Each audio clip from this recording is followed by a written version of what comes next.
Deputado, como é que vai ser a condução do seu trabalho como relator aqui na comissão? Nós vamos definir com o presidente da comissão o calendário, o nosso plano de trabalho. A nossa intenção é ser o mais democrata possível do ponto de vista da construção do texto, do debate, da discussão com todos os integrantes da comissão. Nossa intenção é criar subcomissões, termos aí subrelatorias que possam nos ajudar a ter um relatório que represente a maioria do plenário da comissão. E, logicamente, nós temos que conciliar isso com um calendário que seja rápido para que nós possamos, esse ano, ter essa reforma aprovada no plenário da Casa. Então, eu acho que é fundamental que nós possamos ter logo no início dos trabalhos, que estamos concluindo a reforma da Previdência, né? Mas termos no segundo semestre aí já esse calendário bem definido, com o presidente e com os membros, para que nós possamos avançar nessa reforma. Líder, vai ser o primeiro. Um pouquinho melhor essas sub-relatorias? Ficou um pouco de dúvida quando o senhor falou pela primeira vez? Nós vamos fazer uma avaliação. Existem alguns parlamentares que já nos procuraram, que querem tratar de temas. Nós vamos estudar com a proposta do deputado Baleia Rossi, né, como é que nós vamos construir isso. Porque também há a intenção, que foi demonstrada aqui por vários parlamentares, de ainda avançarem para além da própria proposta. Então nós vamos ouvir, é uma construção que se dará a partir da manifestação dos membros da comissão. E aí nós vamos, depois disso, consultados os parlamentares, nós vamos fazer essa organização. Eu podia citar aqui o exemplo da reforma trabalhista, né? O governo enviou um texto que a Casa avançou em muito no texto que foi enviado. Então, pelo que eu pude ouvir das manifestações no plenário, já alguns parlamentares estão sugerindo que algumas questões que não estão ainda previstas na PEC, mas que se querem tratar. Então, nós vamos ouvir, fazer uma ampla...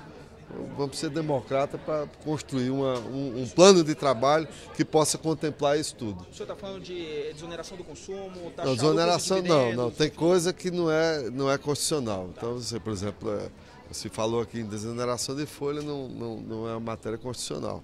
Por isso que nós precisamos de tempo para organizar. Tem coisa que pode ser tratado pela PEC, tem coisa que não caberá à PEC ser tratada. Deputado, como é que a comissão vai lidar com o fato de que o próprio Senado também hoje instalou uma comissão exatamente igual também para discutir uma outra reforma tributária? Como é que vai ser isso? As duas casas tramitando duas propostas diferentes. Até agora o próprio deputado Luciano Bivar já falou que vai apresentar uma emenda substitutiva. Como é que vai ser essa conciliação? Olha, eu acho que é papel das casas, né?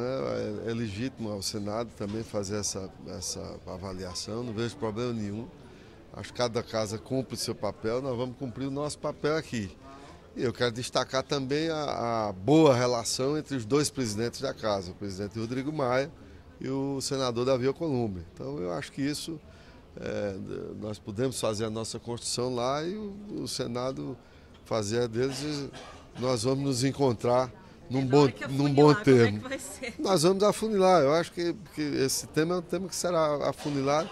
Caberá aos presidentes das duas casas, né, fazer esse ajuste. Eu tenho certeza que, como disse, pela boa relação, isso se dará sem problema nenhum. Esse movimento do Senado, o senhor interpretaria, classificaria como ciúmes do protagonismo que a Câmara tem tido? Não, é absoluto. Eu acho que cada casa define suas pautas, define os seus temas. Eu acho que a Câmara tem tratado de forma muito clara quais são as suas pautas, assim como o Senado. Então é legítimo aos dois. Aqui não tem essa questão de ciúme, não. Eu acho que a gente tem que construir, eu acho que nós temos um bom momento para que as duas casas possam ter um ambiente colaborativo e que possam produzir o que é fundamental para o país. É que nós tenhamos a nossa legislação aperfeiçoada, nós possamos avançar num Estado brasileiro cada vez menos intervencionista, inclusive do ponto de vista burocrático, um Estado brasileiro que termina impondo, né, uma ineficiência, impondo um custo de competitividade por força de, como disse aqui na minha fala, de uma legislação que foi ainda criada sob o auspício da hiperinflação, de um regime inflacionário, que hoje nós não temos mais. Nós precisamos de uma legislação que seja clara, que seja transparente, que tenha justiça tributária e que torne o nosso país mais competitivo. Não cabe na cabeça de ninguém você ter aqui um bem produzido no Brasil e com a disparidade de moeda, por exemplo, se a gente falar entre dólar e real, né, de uma paridade quase de 1 para 4, e você ir nos Estados Unidos e comprar um produto mais barato do que o Brasil. Então, tudo isso são temas que não, às vezes estão indo para além do que está proposto na PEC, mas eu acho que esse é um ambiente que nos permite tratar de tudo.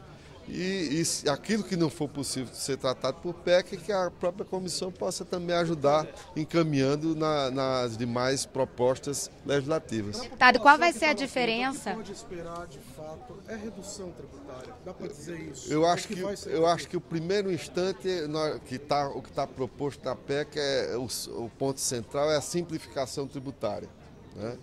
E quando a gente está falando em simplificação tributária, nós estamos falando de forma direta em você desonerar as empresas, tanto do custo que ela tem, como eu falei, do staff de contabilidade, do seu compliance tributário, para calcular, quer dizer, só para acompanhar aquilo que é devido do ponto de vista tributário. Quer dizer, isso não faz o menor sentido hoje, que nós temos hoje no Brasil. Isso é um atraso e, evidentemente, que isso está agregado ao custo das empresas, de todas as empresas.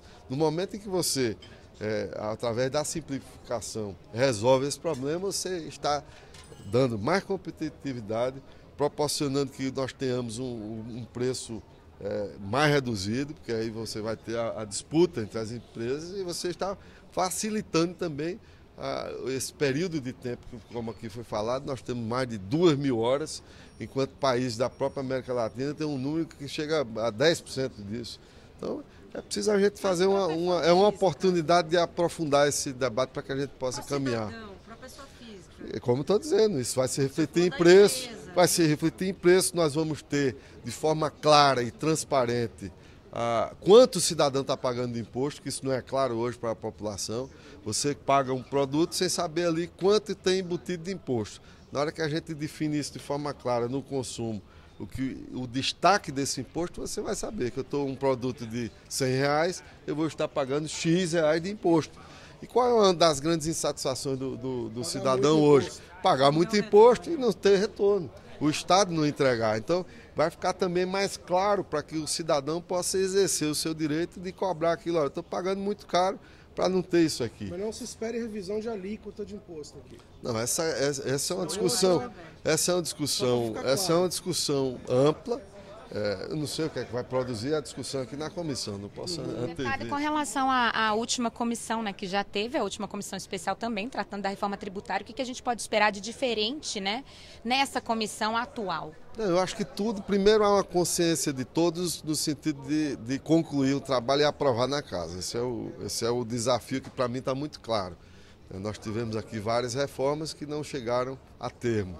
Então, a nossa ideia é que nós possamos concluir uma reforma aprovada na casa e posteriormente no Senado e promulgada. É esse o desejo que nós temos. Então, esse será um princípio também norteador, porque a gente sabe também que uma reforma como essa, você não muda do dia para a noite um sistema tributário no ano.